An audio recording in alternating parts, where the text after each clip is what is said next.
কাকা আসসালামু আলাইকুম। ওয়ালাইকুম আসসালাম। ঈদ মোবারক। ঈদ মোবারক। তো কাকা আজকে একটা বিশেষ দিনে এত সুন্দর একটা খেলা, তো এটা নেগেটিভ কি ইফেক্ট করতেছে, পজিটিভ কি ইফেক্ট করতেছে ইয়ং জেনারেশন?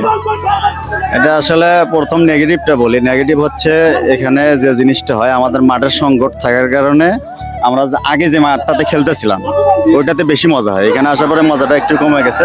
আর একটা নেগেটিভ হচ্ছে কেউ নামাজ পড়েনি এখন পর্যন্ত। আগে তো সবাই নামাজ পড়ছে, এখন মধ্যে কেউ নামাজ পড়েনি, এটা একটা নেগেটিভ। তাছাড়া নেগেটিভ বলতে আর কিছু নাই। আচ্ছা, পজিটিভ কি ইফেক্ট করতেছে? পজিটিভটা হচ্ছে সব থেকে বড় কথা, এটা একটা ঈদ পুনর্মিলনীর মতো।